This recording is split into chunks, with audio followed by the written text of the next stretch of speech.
This video is to describe the experience of a mentor-mentee pair for the Cowboy Academy Mentoring Program. My name is Leva Swim, and I'm going to moderate this very short recording. We have Mitch Myers, who is the mentor in this pairing, and we have Bella Baker, who's the mentee. And I'm going to ask both Bella and Mitch to introduce themselves. Tell us a little bit about yourself. I'll start with Mitch. Thanks, Leva. Yes, my name is Mitch Myers, and I'm from Tulsa, Oklahoma. I own several companies, but the primary one is Thermal Specialties, which is a manufacturing of heat treatment and industrial furnace equipment.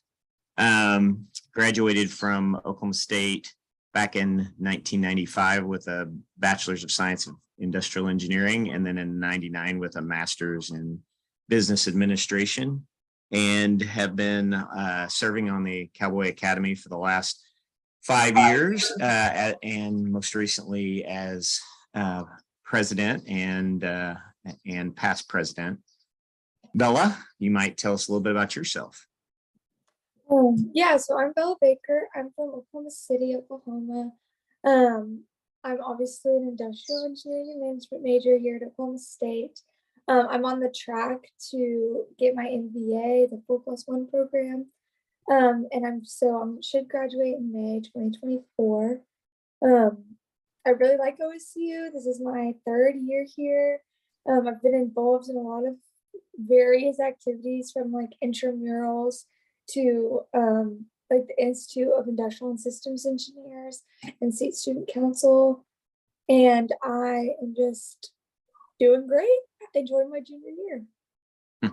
Great, thank you both. And I failed to tell you a little bit about myself. I'm actually a co-chair of the one of the committees of the Cowboy Academy, the Mentoring and Career Development Committee. I've been on the TCA since 2019. I got my bachelor's and master's in industrial engineering here at OSU, and then eventually got my PhD from that other school, South OU. Worked in healthcare for a long time and retired from that gig, and am now working on a degree in landscape architecture. So that's who you're listening to as we begin this journey through these questions. So I'm going to start with the first question. I'm going to put it in front of me so I can read it. First question to both of you is, how have you benefited from participating in the TCA mentoring program? Yeah, so Leva, I think you wanted me to start. I'll start from an alumni perspective. You know, the reason I'm involved with TCA and with the program as intimately as I am is because I have a passion for helping further education for our younger people. It has made such a significant impact in my life, the education that I received at Oklahoma State, specifically the STEM education. And I think about how that has guided me throughout my life and allowed me to experience some things that I would not have had the opportunity to. So, you know, it really feeds my passion of trying to help students and help individuals progress through their educational career path. And I would say a second thing is that it keeps me grounded and connected to a younger generation. Leva and I are no spring chickens anymore, and we, you know, sometimes it's helpful to stay connected to these younger people and what's going on in their life, how they navigate their world, and the considerations that they have. Probably connects me a bit to my younger employees to understand kind of the challenges that they face and the aspirational goals that they have. So that's how it helps me. Bella, I hope I've helped you. Yes, you definitely have.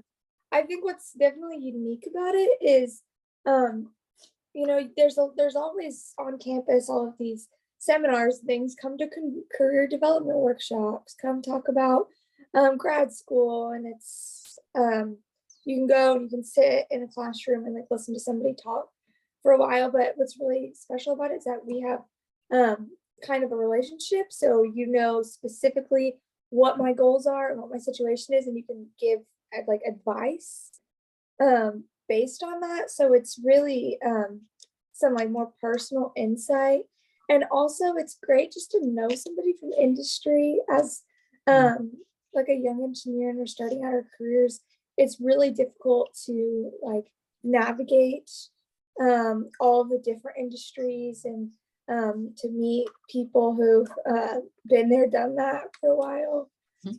So it's been really helpful just to get some insight that's also just personal, tailored to me. That's great. Great responses from both of you. I learned some stuff too. So, all right, let's go with the second question. How often do you communicate with each other and what method do you use to communicate? And we'll start with Bella. Yeah, so we use email and text. I mean, we keep it, it's very casual.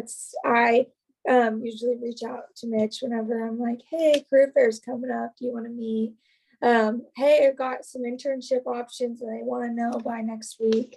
Can you meet sometime in the next couple of days? And he kind of leaves it up to me to reach out. I would say we end up meeting about once a month, give or take. We'll probably meet a little bit more in the spring when it's career fair and internships and all of those decisions come up, and a little bit less in the summer. Yeah. Okay, very good. Yeah. And I would say, you know, from my perspective, we majority of our conversations have been via Zoom. We have just recently, we met in person. I was in Stillwater and just mentioned to her that I was in Stillwater, and we grabbed a conference room on third floor of Engineering North and went in there and sat down face to face and talked for a bit. But yeah, it's mostly by Zoom. And to Bella's point, you know, we're all busy. College kids are busy, just like industry professionals are busy, and you kind of get moving in a certain direction, and you can, if you're not careful, you can kind of forget that the relationship's there and it needs to be nurtured. And so from time to time, just out of the blue, she'll shoot me a text or an email, and vice versa. And in fact, I think it was just a couple of weeks ago, school had been starting, and I reached out to her and I said, hey, I hadn't heard from you all summer. Do you still want to connect? And she said, absolutely. And I said, well, I'm going to be in Stillwater. Do you want to connect in person? She said, absolutely. So, and that's how it's worked, and it's seemed to work pretty well. Very good. So about averaging once a month and really kind of as needed, which seems to be a good solution for the two of you and probably for many others that are participating or will participate. Third question, what are some topics that you've discussed? And you've mentioned a few of those things, Bella, in your response to the last question, but I'll open that up for you to give us some thoughts on that. Mitch, we'll start with you.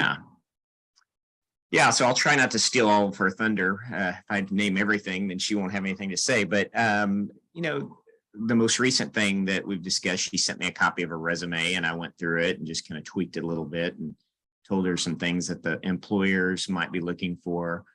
We've talked about her degree plan and, you know, how she's progressing on that, the courses she's taking, and, you know, the challenges that some of those pesky engineering science classes can bring to an industrial engineer who's just kind of getting their feet wet in the technical side of things. And just broadly about what options there are out there for an individual whose parents weren't industrial engineers. So she's trying to kind of figure out, okay, once I get this degree, what am I going to do with my life? And we just kind of talk through a little bit about what her interests are and so forth. Seems to work. Bella, what did I not hit that we've talked about?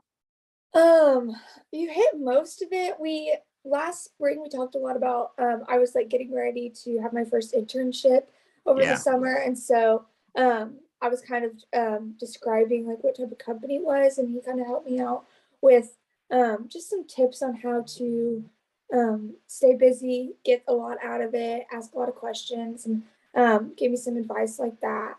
and also when I was selecting which one which offer to take for the summer, he kind of helped me through that a little bit.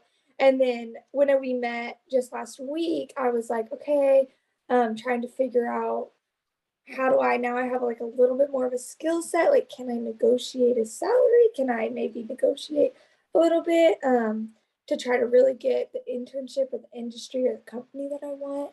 And he kind of helped me out there and gave me some tips.